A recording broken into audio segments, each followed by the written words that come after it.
Hi ladies and gentlemen, today is February 13th, 2017, and I'm going to be a little more relaxed and not quite so passionate or exuberant or boisterous during this little video. I thought I'd better come on because I put up some pretty heavy stuff yesterday about pedophilia and how extensive it is throughout our society and our institutions. And I wanted to point out something that I was hoping I wouldn't have to, but I did. I just had to do it. And there's another piece to this that I want you to see. Utah has been considered a conservative Republican state for a long time. Interestingly, the pretense of conservatism in the Republican Party, which shows itself as conservative, but in fact always supports the agenda of the New World Order, the elites, the deep state, etc. In other words, the old story of the left-right paradigm, the puppeteer plays both the Democrats and the Republicans, but it's all the same agenda. That's been very effective in Utah. I'm not saying I like the Republicans or the Democrats. I frankly don't like either side. Because they're both contrary to true liberty. But at any rate, I made a point in that video about pedophilia and then the why me, because I was being censored or some other things were going on. Not sure really yet what happened, although we overcame it for the most part. But the point that I want to make today is this. I mentioned some things about the Mormons, the LDS Church, and their influence on the people of Utah. Now, Utah's become a more mixed society now. A lot of people from out of state are here, but you can't kid yourself. The Mormon Church still has a lot of influence. And what I said wasn't necessarily to hurt Mormons' feelings or to hurt church, but it's just the facts of the case. And this is where I'm going with this.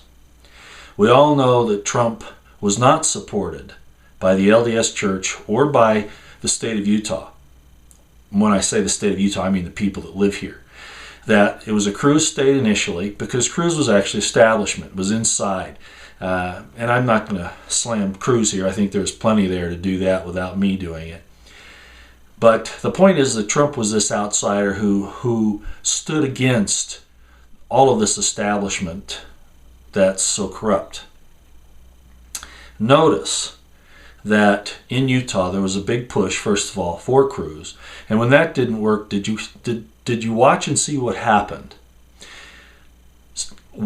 Once you're CIA, you're always CIA. I don't know if you understand that or not, but CIA, Evan McMullen, basically went out, trashed Trump, and told everybody in this state to vote for him.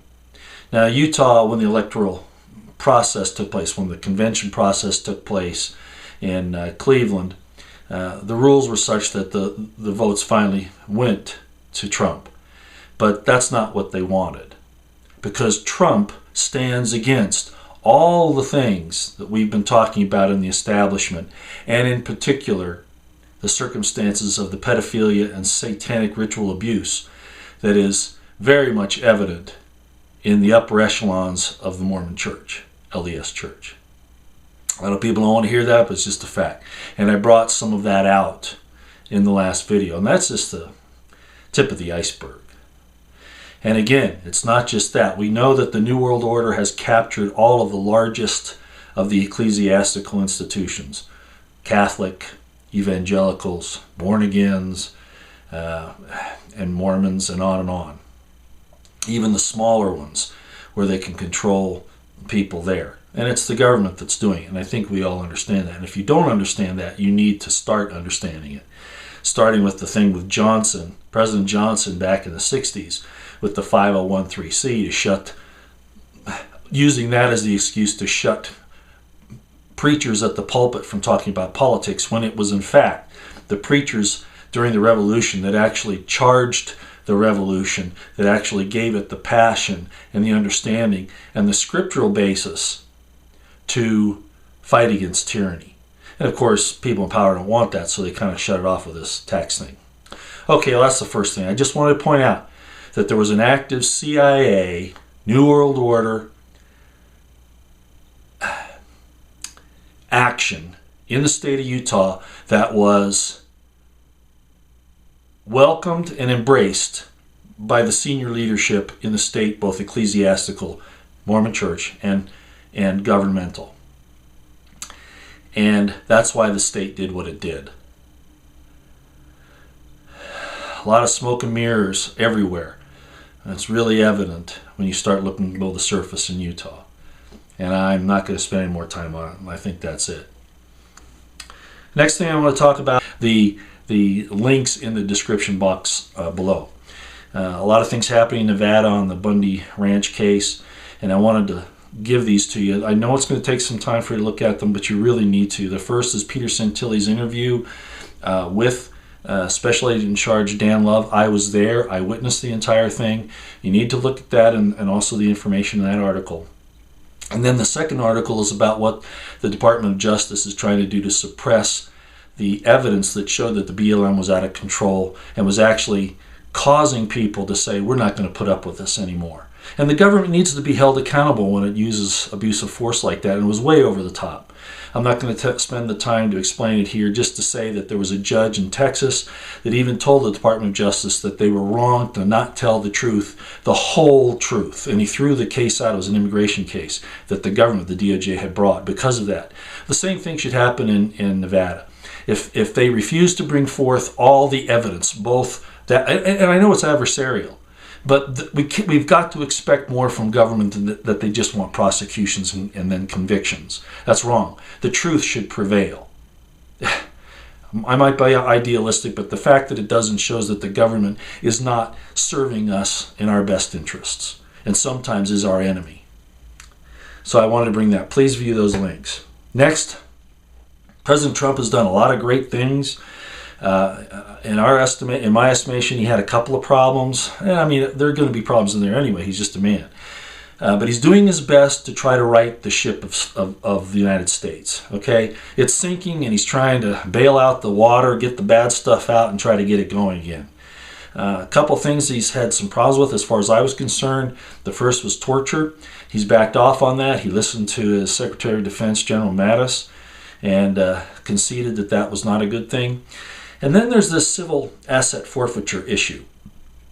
And all I would say is please write President Trump and say, look, and he's probably he wants to keep it probably to go after his enemies that have done all these things and really stick it to him. But we should tell him that we don't want anything done that's not moral and constitutional, especially the Bill of Rights and the habeas corpus thing and all that.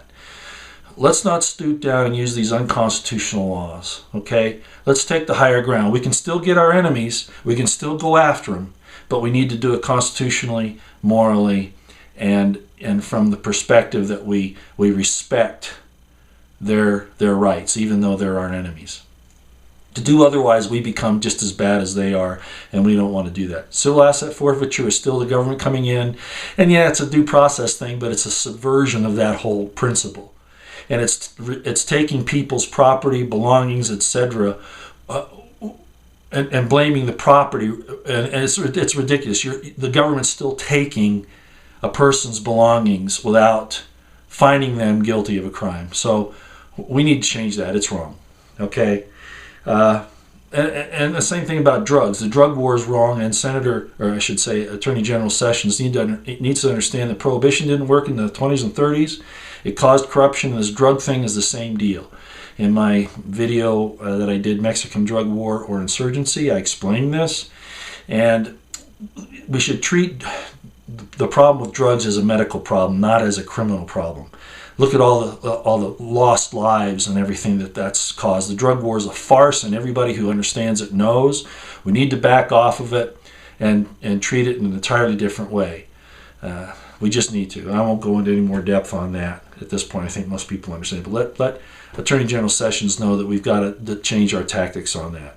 The definition of insanity is doing the same thing over again and expecting different results. You're not insane, Attorney General. You're not. So let's rethink this. Okay, and finally, Alex Jones in particular, and even myself and others, we get very emotional, very passionate about things. And sometimes it may not be good, but I think what it does show is our sincerity, okay? And I'm going to back to the prophets here for just a minute, the Old Testament prophets in particular, even those that we know of in the New Testament times. And since they get so that they're called crazy or mad by the rest of the population. And you can see why. If you're a mother out there and you see a rabid dog coming after your 3-year-old playing, out there, you're going to start screaming and hollering, hey, look out, So it's a passionate thing that we want to save what's good. It's not madness. It's not being crazy. It's a sense of urgency. So just think about that. Don't believe the entertainment industry when they tell you these guys, like in the movie Noah with Russell Crowe, that he was crazy. No, he has a sense of urgency. Okay, and it saddens them when they see that people are going to be hurt, subdued, enslaved, die, and they're not listening. Okay, so, and finally, I'll end with this. And I hope you take it in the spirit that it's given. I did a couple of videos about, if you see a beautiful woman, tell her so, that kind of thing. And then there's all this ranting and raving back and forth with, what about people that aren't beautiful, or they are beautiful but you don't see it, or whatever. Okay, there's a thing called the golden ratio. And we all have it within us. It's when we deny it's there that there's a problem. And you can go look this up if you want. The point is that beautiful things should be appreciated as such. We don't have to put down people that we don't think are beautiful, but there's nothing wrong with telling somebody who is, especially if it's not just physical, but also in their character and their personality, in other words, their spirit. That's the best of all worlds. But where I wanted to go with this is because I talked a lot about, the tetragrammaton, the yod, the hey. I talked about the X and Y chromosomes and all this stuff in a few videos back about, men and women and their relationship and all that. And I wanted to go back to the 2nd chapter of Genesis and give you my thoughts on something. Adam was alone.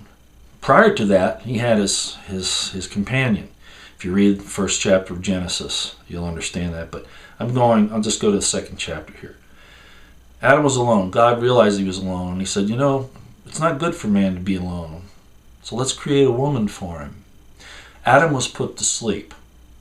Okay? He went to sleep. A lot of metaphors, symbolism here, but just take it for the way it is.